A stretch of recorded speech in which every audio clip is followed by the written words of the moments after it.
11.7. Our outcome will be to define independent and dependent events and to use a tree diagram to find probabilities. Okay? So here we go.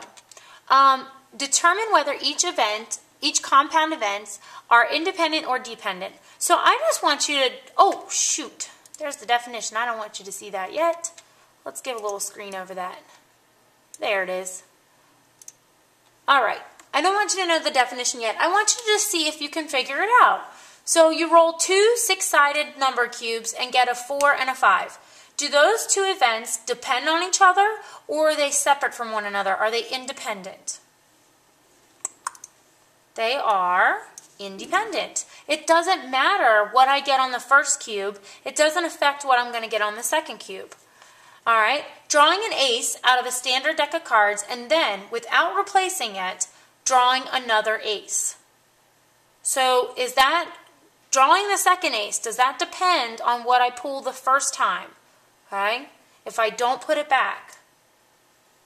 It does depend, because how many cards are in a deck? There's 52. If I don't replace it, how many cards are now in the deck? There's only 51. You randomly choose a blue marble from a bag, then randomly choose a red marble after replacing the first one. So I pull out a blue marble, I look at it, oh, it's blue, I put it back, and then I draw a red marble. Did picking that blue the first time affect if I grabbed a red one the second time? No, they're independent from each other. Okay, now here's our definitions that you can copy down. Okay, let me zoom down so you can see that. All right, independent events. Those are things that it doesn't matter what you did before. Okay, it doesn't matter. They don't influence each other. The key word there is going to be replacement, as it was with the third example. And you need to have all of these examples written down. Some of you are trying to skimp. Don't skimp. If you haven't written them down, pause it right now and write them down. Okay? Independent. They're independent from each other. You didn't change the number of outcomes. You didn't change the number of probabilities. You're putting stuff back. Dependent means that the second probability absolutely depends on the first one. It matters what you picked, or if you didn't put that card back, or if you took the marble out and never put it back, because you've changed the number of outcomes. Okay, so it does matter. So what you do before does influence the outcome of the next move. The key word there is this right here, without replacement. Okay, that's the biggie, without replacement. And that's the word that you'll be looking for. All right, here we go. P, the probability, here we go, the probability that I pull a red, replace it, then pull another red. Okay, so what was the probability that I pull a red? How many reds are in here?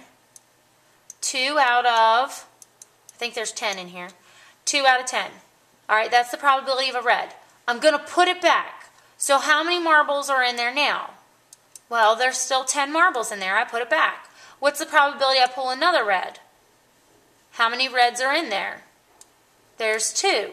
So here comes the key factor. What do we do with these two probabilities? Do I add them, multiply them, subtract them, divide them? And your answer is you multiply. Okay? You multiply the probabilities. So 2 times 2 is 4. 10 times 10, oh my goodness, that's 100. I messed that up. Sorry. 100, which is now going to change that. Oops, that can stay a 1. How many times does 4 go into 100? 25. So 1 out of 25. That would be my chance. I have a 1 in 25 chance of pulling a red marble, putting it back, and pulling out another red marble. Okay? That's my probability. And you could also turn that into a percentage. Okay, if I wanted it to be a percentage, what percent is 1 over 25? Good, it's 4%. So I have a 4% chance of pulling a red and then another red. All right, next question. The probability that I pull a red, do not replace it. So is this independent or dependent? Dependent. And then I pull another red. So you guys already know, what's the probability of pulling a red? 2 out of 10. I'm sure I messed this one up too. If I don't replace it, I take that marble out. Okay, this guy's gone. Okay, I took him out. How many marbles are in there now? There are 9. And how many red marbles are left? Well, there's only 1 red marble now. Okay, and what did I tell you? What do you do with the probabilities? Add, subtract, multiply, or divide? You multiply. So let's see if I did that correctly. Oh, I did. I can multiply. 2 over 90. And does that simplify? Good. 1 over 45. And you could also change that into a percentage as well. So which one was more likely to happen? If I replace it or not replace it? Well, here I had a 1 out of 25 chance. Here I have a 1 out of 45 chance. So I am much more likely if I replace it as opposed to if I do not replace it. Okay? You should think about how the lottery works. The lottery, they have you pick like, oh, what is it, a pick 5, and there's maybe 100 numbers that you could pick. I mean, your chances of winning the lottery are ridiculous. And this is why, okay? Because you're out. I mean, look at the probability of just picking 2 marbles in a row. It's 1 out of 45. That's not a very big probability. All right, here we go. Here's some practice problems. I want you to pause it. I'll read through them and then go through them. You and your best friend are picking plastic-colored eggs out of a basket. A total of 10 eggs are in the basket. Only 3 of the eggs are filled with gift certificate prizes. You choose an egg first. What is the probability you will choose one of the prize-filled eggs? Well, how many are prize-filled? 3. And how many are there total? It's 3 out of 10. Not hard. Suppose you choose a prize-filled egg. Okay, so we've picked one. What is the probability that your friend will also choose a prize-filled egg? Okay, so you pick a prize-filled egg. So that means that it's gone.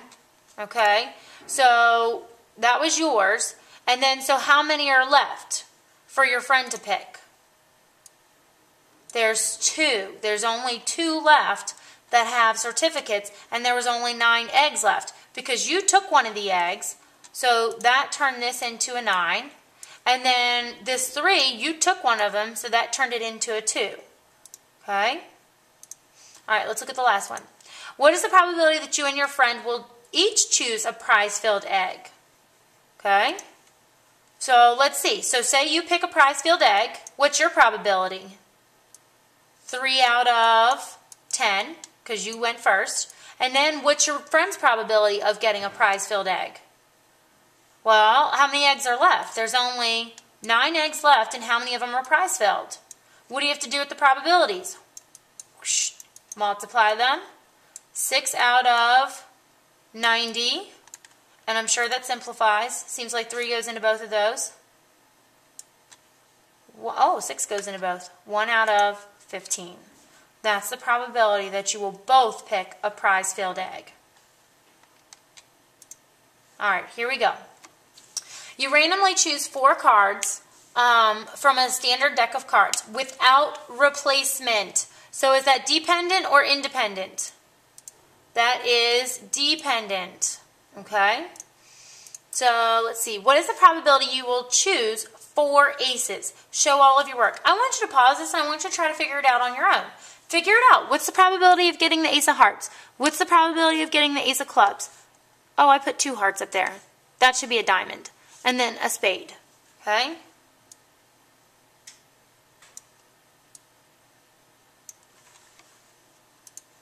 You've paused it and you've tried to figure it out. Probability of getting a heart? That would be, well, I'm sorry. There are 4 aces in the deck the first time out of the 52 cards. How many cards are left now? If I do this one, that's 4 out of 52. Okay? Got 4 out of 52 chances for this. How many cards are left now that I can pick from if I don't replace? There are 51 cards. But if I pick an ace the first time, how many aces are left? There would only be 3 aces left. Okay? My third pick, how many cards are there now? There's only 50. Assume that I pick the ace. Then how many are left? There's only 2. And then the final ace. There, oops, that should be a 49. And how many aces would be left? A 1. What do I have to do with all those probabilities? Multiply them. And that's going to be a big number. Okay? There it is. The probability that you will choose 4 aces is 1 out of 270,725. So do you have a very likely chance of picking all 4 aces if you just randomly draw cards out of a deck? No. Okay? Again, take a minute, have that written down, do it by yourself. You have to know the difference between independent and dependent events. So if you haven't done it already, go back through each scenario that we did and label them independent or dependent.